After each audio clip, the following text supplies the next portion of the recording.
You are now listening to Tough Tiger Talk Flash Report.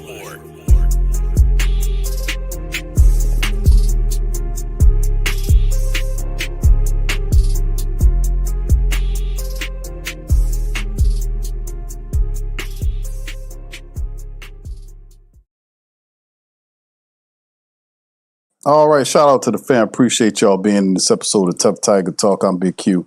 Chiming in on the special Tigers broadcast, man. Listen, Brian Kelly is no more. He's no more the head coach of the LSU Fighting Tigers. This news came not too long ago, man. And we kind of did the recap stream yesterday after the loss to Texas A&M.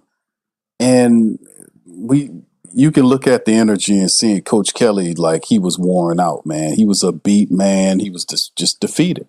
He was a defeated man, and it showed, man. And so a lot of rumors broke out on Saturday that they were actually, the boosters really came in. You know, they were asking and making these demands to coaches. The athletic director was making demands of him to change his staff. That was the original ones. He left frustrated. According to reports from the facility, he did not want to get rid of. They didn't name which coordinators, but ultimately LSU just says, you know what, let's just go ahead on and cut bait, which is very interesting because Kelly's never been fired at none of his previous stops. And LSU, like we said, when you come to LSU, it's a different level, man. And they canned him after 4 seasons. So anyway, let's look at it. Here's the report right here. Right here, for the third consecutive Sunday in October, major college football coaching job has opened up. LSU's the biggest of them all. Brian Kelly is out midway through his 4th season at LSU, and a night after the third loss of the 2025 season, LSU was blown out 49-24 by Texas A&M, which scored 35 unanswered points to win in Tiger Stadium for the first time since 1994.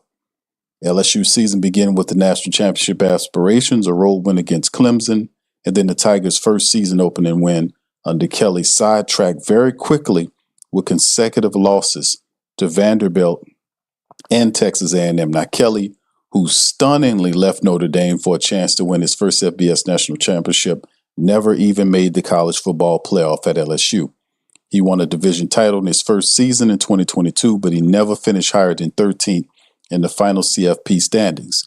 Kelly is the first LSU coach to not win a national championship since Jerry DiNardo. Y'all remember that guy? Whose tenure ended after the 1999 season. Kelly finished his tenure 34-14, having lost multiple games in SEC play in all 4 seasons on the Bayou. Now, with him out of the way, what do we do now? LSU's coaching change throws another surprising twist into an incredible active coaching cycle. Although Penn State and Florida are both A-list jobs, LSU is on a tier of its own. LSU is the only Power 4 program in a state rich with talent. The fact that 3 very different coaches, Nick Saban, Les Miles, and Ed Ogeron, won national championships there speaks to the job's potential and overall excellence. The politics and occasional dysfunction around LSU are baked in. Athletic Director Scott Woodard's future is also in question after the Kelly hire failed so miserably and led to a $54 million buyout. That's crazy money. But the potential at LSU is massive, and every candidate knows what the program can be with everything's aligned as well. So shout out to Adam Rittenberg. These are 5 coaching candidates for LSU. Y'all tell me if you like any of these names. And also feel free, fam, if you're in there, to feel free to hit the like button and chime in and tell me who you guys think would be a good addition to the team. Bringing in what coaching candidates you guys like. Throw it in the chat. Let me know how you feel. All right, so this is the first one. 5 candidates. Ole Miss coach Lane Kiffin. LSU's firing of Kelly could be bad news for Florida, which has made little secret of its desire to bring Kiffin to Gainesville. Perhaps Florida can still get its man, but Kiffin should be near or at the top of LSU's wish list. He would have to deal with in-state competition there and will lead a program with few of any limitation with resources, facilities, and the fan base. Kiffin is 51-19 at Ole Miss and has the Rebels positioned for their first CFP appearance this season, which could end up hurting his chances to take another job. But he doesn't need to be sold on LSU's history and the recruiting advantages. The 50-year-old is 112-53 as an FBS coach. So Brian Kelly gone. So is it Lane Kiffin? How do y'all feel about Lane Kiffin? Lane Kiffin taking a job. I don't know if I like that, and maybe it's because of the history of Lane Kiffin and the stuff that we've seen him do. You know, he's not, you don't want a guy that come onto the program and then ultimately leave. And there's question marks. I don't think Lane Kiffin leaves Ole Miss. I think he really likes Ole Miss and what he's building there. You know, he's kind of doing a good job there. I don't know if he leaves Ole Miss. That's one thing to talk about. Anyway, Tulane's coach, John Summerall, arguably the hottest name outside the Power Four, will have his opportunities to lead high-profile programs soon, especially in the SEC. Summerall's 43 is already in the state at Tulane, which is 15-6 under his watch in position for a possible American Conference title and his first CFP appearance this season. He also was an assistant at Tulane from 2012 to 2014 and knows the recruiting scene in and around New Orleans as well as anyone. The jump to a Power Four and a program like LSU can't be ignored, but those who know Summerall expect him to transition well. He played in the SEC at Kentucky and coached the linebackers at Ole Miss in Kentucky before landing his first head coaching job at Troy, which led to consecutive Sun Belt titles. Summerall is 38-10 as an FBS coach. So this is a interesting name on the scene. It's not a name that I think that that the Tigers, right, that LSU would want to have. Summerall. Summerall's a good coach, right? And he has a pretty decent resume, but this is not like an LSU coach. This Summerall is more like a Florida Gator, like they did with Billy Napier, bringing him there. That's a lesser school like a Kentucky or one of these type of things. No disrespect, but I don't think John Summerall is the name that LSU's looking at. How about this name? Marcus Freeman. Remember, we were trying to get Marcus Freeman, I think, as the defensive guy. He ended up taking a Notre Dame job. Would LSU successfully swipe Notre Dame's coaches twice in a row? It's hard to say. Should LSU make inquiries about Freeman? Absolutely. He has established himself as one of the sport's top young coaches at 39. Freeman is the first Notre Dame coach to win the college football playoff game 3 years, in fact, as he guided the Fighting Irish to the national championship game last fall. He's 38-12 as Notre Dame's coach and has the team positioned for a possible CFP return if it can win out. Coincidentally, Freeman turned down LSU's defensive coordinator job with Orgeron to join Kelly at Notre Dame. He spent his entire career in his native Ohio or neighboring Indiana, and a move to the SEC could be jarring. Freeman ultimately might target the NFL as his next step, but he would at least have to consider a top program like LSU. Now, that is very interesting. That is very interesting that you would look at Freeman. So when you pivot from Brian Kelly, who is an experienced coach, then what does the next LSU coach look like? Would he be a Marcus Freeman type? Would they pivot from an experienced guy like Kelly to a Summerall, to a Freeman, or maybe Kiffin is another name? I don't think he leaves. Georgia Tech, Brent Key. Georgia Tech's guy. He's an alma mater position for a run at the ACC title. The Keys are actually pretty good. Wouldn't leave for any other job, but he would have to consider LSU. No stranger to the program after coaching Alabama's offensive line from 2016 to 2018 under Saban and participating in the annual LSU Showdown. Keys, 47, grew up in Alabama, spent his entire career in the Southeast, including more than a decade at UCF in various roles. He's 26-16 at Georgia Tech as a first-time head coach and has thrived in big games and his 7-1 record against ranked ACC opponents. He would bring a clear recruiting vision and an approach based upon the line of scrimmage to LSU. That is something that we definitely need. Missouri coach Elijah Drinkwitz. After Kiffin, Drinkwitz would be a top SEC coaching candidate who will look to move within the conference. He has led Missouri since 2020, has built a consistent, respected program, 27-7 since the start of that 2024 campaign, and with a number 8 finish in the Cotton Bowl title in 2023.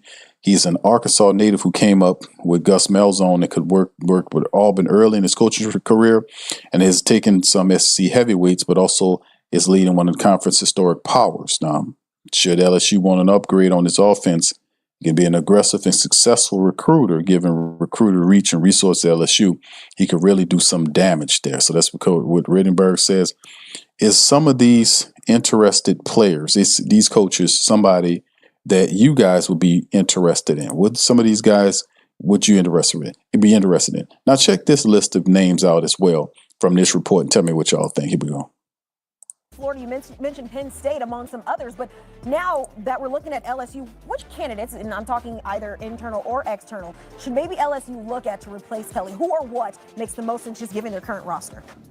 Well, I'll tell you what, Lane Kiffin would obviously be an explosive hire, and they would have to fight Florida for that, but also they have to fight the college football playoff for that because Ole Miss is on the track to make the playoff, and I'm not so certain that Lane Kiffin would want to leave his team potentially while they're making a playoff run. And also would LSU or Florida want to wait into January potentially when after their early signing period and also potentially after the one transfer portal window that starts January 2nd. That's a very tough ask. But other names I would really consider, but maybe LSU would actually look down on, is an in-state coach. That's Tulane coach John Summerall. He's someone whose name is going to come up in some other searches potentially here later on, especially if the job at Auburn comes open later this year. John Summerall is someone that will be targeted there, I'm told. And then also at Ole Miss, if Lane Kiffin were to leave for Florida, for example, I think John Summerall is someone that could be looked at for Ole Miss. So there's a lot of coaches out there at the group of 6 level that could get some looks. But jobs like LSU and Florida, they're going to want to make a big splash and go after someone big here. I would be very fascinated to see if athletics director Scott Woodard, who is a guy who wants to make big splashes, every single one of his hires or near hires have been like that. Even back when Jimbo Fisher was at Texas A&M. Remember, the reason why Jimbo Fisher got that big contract at Texas A&M the second time was because they were afraid LSU and that athletics director was going to come calling and throw all the money in the world at him. That's right. If he is leading this search once again, they're going to throw a lot of money at some big-time candidates and maybe even have a surprise or two up their sleeve. LSU, one of those schools that... This is indeed the truth, man. And Woodard, he's absolutely right about about A.D. Woodard. So what would be a splash coach to you? What do you guys think? And like I said, we're not done yet. The college season is still twisting and turning. There are going to be other names to kind of throw at. And you can see right here, they had a list of names to put up here. And like I said, this is not going to stop. These are the names right here you had listed right here. You can see right here. You can see Lane Kiffin. We talked about him. Marcus Freeman was a name. James Franklin, Joe Brady, Nick Saban. These are very interesting names. Would Woodard bring Saban back? Would you guys be interested in bringing Nick Saban back? Remember, Nick Saban did admit in an interview with Ryan Clark on his podcast about having regrets about leaving LSU. This could be one where he fixes it. But the thing is, it would be so cool having Nick Saban back. But Nick Saban left because of the NIL thing. Could that be a drawback to him? Now, you usually have these NIL, what they call it, not a manager, but a person that kind of helps the coach understand with the NIL thing. So they have something to that degree. But is Saban beyond? Is he beyond that threshold in terms of being a coach? Or will we be kind of reaching from a nostalgic standpoint? I don't know. If you're a splash hire, what would be a splash hire for LSU? Lane Kiffin? Lane Kiffin could be qualified as a splash hire for LSU. He'll definitely get your offense going, right? He'll definitely get your offense going, but in terms of like him staying long term or whatever, I don't know if you want that, however, but he would definitely get your offense going. Freeman's very interesting. Franklin is interesting as well. I just don't think he's the splash hire. Both him and Freeman don't fit that. Nick Saban is interesting, and Joe Brady. I don't know if Joe Brady's been in the NFL for several years now, working in different offensive roles and offensive coordinator. Yet, would you consider bringing him back to LSU? But if you're LSU, you're going to look to bring in a coach who is going to be a one that's ready to take it to the next level. You don't want to bring in anybody that's going to be a guy that's going to not do what Kelly did. Like, you want somebody that comes in and takes what's here, recruits, and bring it to the next level. And whoever you bring, you want them to do it fast, right? Like, we had 4 years of falling short. And really, when they first signed Kelly, I did not anticipate it ending like this. I thought that eventually we'll get to a position where a plateau where he would win a championship or something to that degree. I did not envision a scenario where Brian Kelly would get fired middle of the season in his fourth year. But it happened. It's a big demand to win in the SEC. LSU doesn't play. And whoever comes here has to understand that they're going to be tasked. We'll be patient to a degree, but you'll be tasked for winning right away. Which one of these candidates gets that fits that parameter, that understands the pressures of coaching in LSU, will bring the resume to get it, to make it happen. Now, like we talked about James Franklin with Penn State and all this kind of stuff, had a success there, kind of fell off the cliff later on. Nick Saban, rumors were Nick Saban was interested in getting back into the game coaching. Could this be a situation where Woodard, who's very intelligent, had something all kind of waiting behind the scenes? Like I got something that I got cooking back here, but if this guy don't handle up and do this, let me put his ass in the street. Well, with Brian Kelly done, then it opens these lists, and this list will continue to grow, and we'll postulate more on this stuff as we move forward. Quite a few names on the list. All right, so anyway, let's keep it going, fam, as we can keep positioning here, and this is another thing, a point of contention too, as we move forward. As Coach Kelly leaves and as he's fired and forced out, the next thing we would have to kind of focus on is the players that we have. Like, of course, when he leaves, there are a few players here that we want to see if we can retain to kind of help, kind of ease the pain, so to speak. You know what I'm saying? Moving forward, and we'll just have to watch out going forward. But like I said, man, this is going to be very interesting, man, for the rest of the season. Of course, you guys know that who will take over for the remaining of the rest of the season will be the associate head coach, which is Mr. Frank Wilson, will serve as the interim coach for the remainder of the season. And it's going to be interesting, man. That this is big here. All right, so anyway, let's hit this up and look at a few of these folks as well. To talk about, how about cornerback DJ Pickett? We really big on DJ. One of the Tigers' most talented defenders. As soon as he set foot on the campus, he's a 5-star true freshman from Florida. They rapped and raved about his size. He's 6'5", 200-pound cornerback. They don't just get these guys anywhere. So he gave up about 7 catches for 70 yards on 16 targets, 0 passing touchdowns, 1 interception through his first 7 games. Big time potential. DJ Pickett, they need to retain him. Tight end Trey Green, sophomore pass catcher, emerges as one of the top Tigers weapons this season. 21 catches, 264 yards. Matchup nightmare, 6'7", 240-pound athlete, fastest tight ends in the country. Max speed almost 20 miles per hour this season, according to Teamwork's data set. Whit Weeks, first team All-SEC selection, will have to decide at the end of the year if he's ready to enter the draft or rather come back for his senior year. 6'2", 230-pounder, missed some games, as well. He hurt his ankle. He's on the mend, but he started 20 career games and produced over 200 tackles. And he's just a stellar player. Getting him back will be big. Harlem Berry. Harlem Berry was cutting it up in the first half of the Texas A&M game, and he's tight. One of the number 1 ranked recruiter running back in the 2025 class. Looked really good yesterday. 5'11", 190 pounds, rushed for 225 yards, 2 touchdowns, 5 yards per carry in his first start there. Caden Durham, health is an issue, but Berry is the future. How about Carius Kern? A number 133 overall player in the ESPN 300, learning how to play there. He's a top 10 SEC opponent, making his first career start at the tackle position against Ole Miss, then moved to the left tackle against Texas A&M, kind of struggled. 6'5", 320 freshman, got injured in Aggies games, but flashed some big potential. Some of these guys, you want to be able to retain talent like these. These are playmakers here.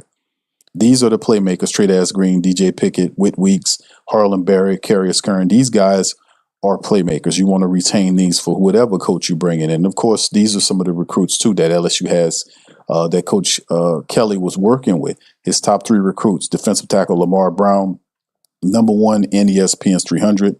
He committed back in July under Coach Kelly.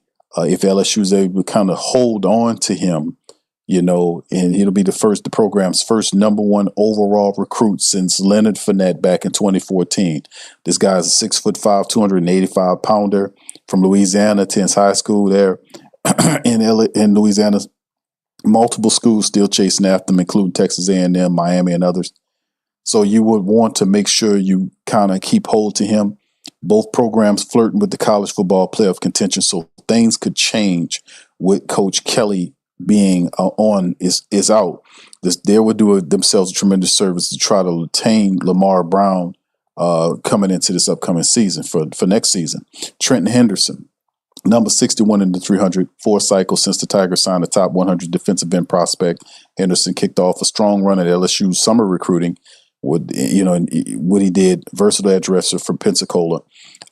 Picked the Tigers over Florida, Texas, Auburn, and Michigan. Was also involved in Henderson's process earlier. Highly productive sack machine. Junior and senior seasons there. Henderson will likely surely attack the late cycle interest from major programs if he opens up his recruitment. So keep an eye on Trenton Henderson, and wide receiver Jabari Mack is also another one. High level wide receiver commit, but the program struggled to get signed in the last stages of Kelly's tenured head around DeCorian Moore's decommitment in 2025. Five-star 2026 pass catcher Tristan Keys flipped to Tennessee in August.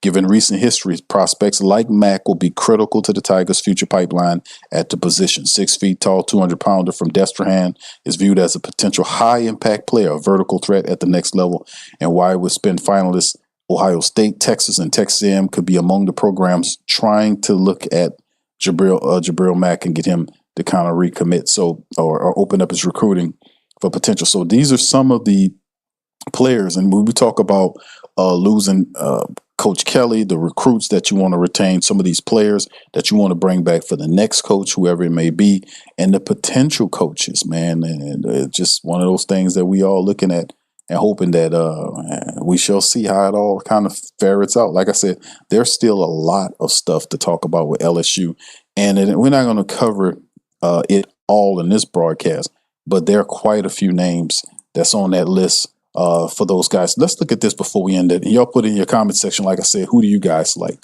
This is 12 candidates for the LSU job. This is from SI. This is their opinionations on what they think, who should or potentially could be lined up for the LSU job. We talked about Lane Kiffin. We already gave the breakdown on Lane Kiffin. They talk about Dan Lanning from Oregon. This is another interesting. If Woodard's allowed to make the next hire, there's little question he will target a big name. That's Lanning right now, though there are questions over would he leave Oregon? Even for a job like LSU, his buyout exit, both with the school and beyond, is so massive that others with deep pockets have rebuffed. But LSU has deep pockets. That's the thing. They could pay Coach Kelly $54 million to skedaddle and still get ready to bring in a big name. They don't play the small name game. They want the big names, right? Guys with credentials that can come in and galvanize the program as soon as possible.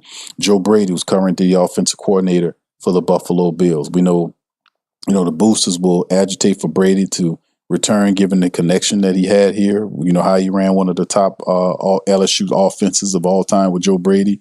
Joe Burrow operating there. So this will be interesting. Is Joe Brady an option? Jeff Brown from Louisville is another guy to talk about. These are some of the options right here. Rhett Lachey from SMU. You see, we talked about Drinkwitz from Missouri, Willie Fritz from Houston. Now, this is a former Tulane coach who went over to Houston. He's 65 years old, but this is a good coach. He was able to take Tulane and turn them around and make them respectable. And then Summerall took them over, and they've really elevated. So Willie Fritz is in Houston. I don't think he's an LSU guy. Dabo Swinney, do you really want Dabo? I don't. I think Dabo has some problems in Clemson. He might need a change of scenery, but would that be a call for LSU? That is very interesting. How about Kenny Dillingham from Arizona State? Dillingham's another interesting hire. Grew up in Phoenix. Dillingham is a prototype of what it would be a head coach in a modern era. Passionate about building bonds and relating to his players. This is a really solid recruiter, but is he a LSU coach? Lincoln Riley from USC. Before landing Kelly, he was one of the ones that they wanted. This is true. Good game here. Remember, Lincoln Riley is who Woodard was going after. He rebuffed him. And could this be a chance for Lincoln Riley to get into the SEC with LSU. Kelly was the one LSU had its sights on. Could a second pass work out for the Tigers? For a head coach who hasn't proven to be a good fit in the Big Ten, while his program is building, has taken a hit the last few years with the Trojans. There's no denying his great play calling ability, incredible offenses he's put out there. Lincoln Riley, John Summerall, who's the current Tulane coach. We talked about him. And of course, no, absolutely not to this other guy, Doug Nussmeier. Absolutely. You won't talk about your offense staggering and being bland and all this kind of stuff. Don't hire that guy, absolutely not. Too much east to west stuff, not enough verticality at all. And he don't have the leadership abilities, in my opinion, to be a head coach, to be quite honest with you. No disrespect, with him. He'll love to coach his own son, but that would be a disaster for us. But anyway, that's a list of some of the people that we covered here. And like I said, we'll bounce back at another date to be able to see what's happening. What's up, Trey? He said, so happen that he said, we so happy we've been softer than Dwight Howard. Dwight Howard's a Hall of Famer, bro. He did a lot of screwy stuff, but Dwight Howard is a Hall of Famer, to be honest with you, bro. He was put in the Hall this year, so that's very interesting in itself. But anyway, y'all let me know in the chat, man, how y'all feel about who should be the next LSU coach. Remember, they make splash hires. Is it James Franklin? Is it Lincoln Riley? It's going to be one of the top fives. If it's the coach from Oregon, that would be another one. It's going to be a splash coach that they're going for. They have the resources. They have the money. They have the will. They're not going to play games with who the next head coach is going to be. The Boosters is not playing any games. Kelly had a window. He had to win that Texas A&M game. If he didn't, then he would be out, or his coaches. They wanted to kind of work with the guy, but in the end, he would not give up. And I'm thinking it's Sloan. Sloan was the guy who they really wanted to fire. Y'all probably seen the footage with him on the headset cussing at Sloan. And Sloan was, he had to take it. He was also complaining about the special teams coordinator. But Sloan was one of the guys, they wanted Sloan gone, the special teams coordinator. Perhaps the defensive coordinator had been doing a lot anyway, but with Kelly gone, we're going to get a new coach and a whole new staff. The only thing is we got to see about retaining as much as we can. We talked about some of the guys we need to retain, Whit Weeks and the rest of these guys for the upcoming season. We have to solve the quarterback position. How do y'all guys feel about Van Buren? Van Buren was actually looked pretty solid in that matchup, didn't he, fam? I was looking at the game, I was like, man, Nussmeier is he's a statue back there. He can move slightly here or there. He's a statue with no athletic ability. But when Van Buren got in on that last trash drive, the pressure from Texas A&M came from. Matter of fact, they sacked him once, I want to say. Roughed him up a couple of times. But in the end, he was able to move around, use his legs, and kind of get outside of the pocket, make throws. He found Kyle Parker in the back of the end zone. And he looked pretty good in there. That's who you got lined up right now as the quarterback of the future. So whoever the new coach is, they're going to have to bring in their own quarterback unless they're cool with Van Buren. Van Buren actually looked pretty decently back there. I was thinking they should have went to him earlier, but Brian Kelly wanted to live and die with Nussmeier, and guess what? He died with Nussmeier. Nussmeier is not a first round. He's not. I ain't going to go in on a kid like that because, obviously this is a down year for him. But in the end, this is really something, man. Kelly is no more, family. Brian Kelly is no longer an LSU head coach. He's gone. Tigers fired him today and made Coach Wilson the interim for the rest of the year. So they got 2 weeks to go. They're off this week, and they gear up for Alabama in 2 weeks, going to Tuscaloosa to take them on up there. That is going to be interesting. 1-3 LSU. This is what got Brian Kelly fired. The LSU Tigers, outside of the Clemson win that started the year off, LSU was 1-3 over the last 4 games, and they only won. I think the only one came against a non-ranked opponent. The 3 losses were all against ranked opponents. 1-3. Texas A&M blowout, the Vanderbilt loss, and what was the other game that skips me? So many stinky losses. What was the other loss, fam? Ole Miss. The Ole Miss lost. Ole Miss, Vanderbilt, and Texas A&M. 1-3, that got you done. When you lost that third one, that got them done. Especially getting blown out in Death Valley like that. Cancel dinner. Cancel dinner. All right. Yeah. 0 play. Yeah. This is Nuss is, yeah. So this is the thing. Like I said, James, what's up, James? James said should have offered Nick Saban that. But Saban rumored, like I said, I don't think that's what Woodard does. If I'm Woodard, and like I said, I want y'all to put in the chat, what coach, you have one chance. LSU has unlimited resources. They are very wealthy. In a respected school, LSU recruits well. Which coach, one coach, if you can get, which one would it be? Because LSU, it don't matter if you're available or not. LSU's known to pull away available coaches elsewhere. They can pull you, like did Brian Kelly, that pulled him away from Notre Dame. He couldn't establish anything here. I think what really killed him is the fact that he could not solve, like in this year coming up, he lost a lot of talent to the draft, a lot of offensive linemen to the draft last year. But that line wasn't as dominant as we thought they were going to be. Just to be honest with you, some of them guys went to the league, but that line was nowhere as dominant as we thought they were supposed to be. When we started this year, the question mark was the offensive line for LSU. He used the transfer portal to help the defensive line and add safety help and cornerback help on the opposite side. But in terms of the offensive line, it just didn't translate into anything. They couldn't get any solidified play from the offensive line. And it don't matter who it was, whether it was Law Tech or anybody else, they would get pressure on LSU's offensive line. Too much pressure. And these guys have to stand up, open up lanes for running backs to run, and also allow Nussmeier opportunity to throw the ball. Nussmeier's a statue back there, so if you're a team like Texas A&M, like Cassius that can get after you, man, you got to sit and duck back there. The guy can't get out of harm's way. And like Van Buren, he can scoot out and run around and make plays and force you to have to scout him and pull guys away from coverage, that sort of thing. They don't have that to worry about. If I can rush 4 and drop everybody else in coverage, I got Nussmeier. Because sooner or later, the gunslinger in him will force him to think that, I see him positioning between 3 defenders. I'm going to force this ball in this tight window because I'm a gunslinger, and it gets him in trouble. Questionable decision-making all year long for Nussmeier, whether he was banged up or not. Coach Kelly it was too much of making excuses, man.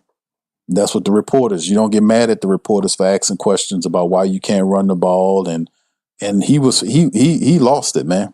We was talking about during the season, during the Tough Tiger Talk recap show, like this guy's losing it, man. The pressure of winning was really crushing him. You can see his face would be red and all this kind of stuff. You get chippy with the reporters, and all this kind of stuff. And people wanted answers, and he was doing a little too much spinning. He was doing too much goddamn splaining. And people did not want to hear that they put the X down on his ass and got him up out of here. That Texas A&M debacle, there wasn't no way he could talk his ass out of that one. Ain't no, I'm proud of my kids and all. No, and no. So, man, I don't know, man. In the end, we'll see. Nick Saban, yeah, we'll see. I don't know. I don't know if I don't know. I think it's got to be a splash. These people, Woodard is known for, he does that on purpose. He's a splash hire AD.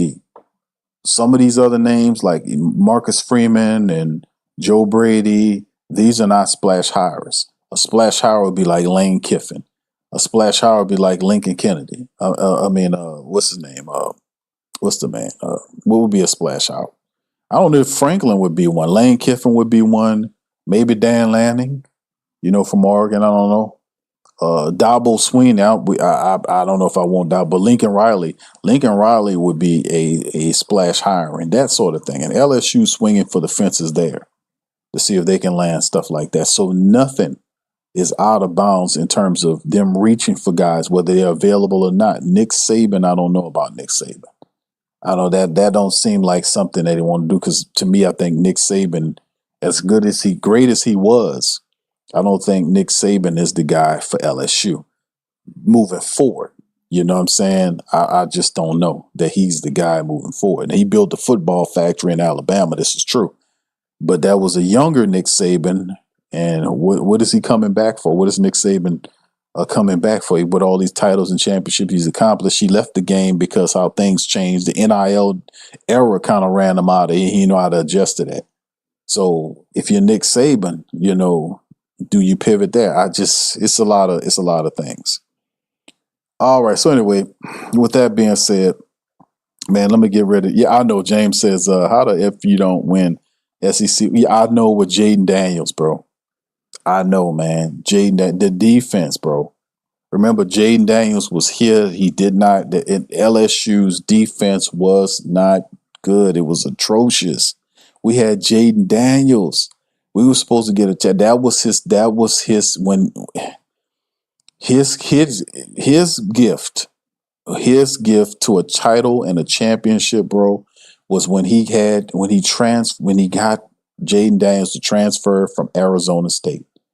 When he got Jaden Daniels here, that was his opportunity. Like we seen with the previous guys, like when Nick Saban, when you hit Miles, the Mad Hatter, and then of course Coach Orgeron. That was Brian Kelly's moment in the sun when he had Jaden Daniels. But the defense for LSU was so bad, man, so bad. It was ridiculous.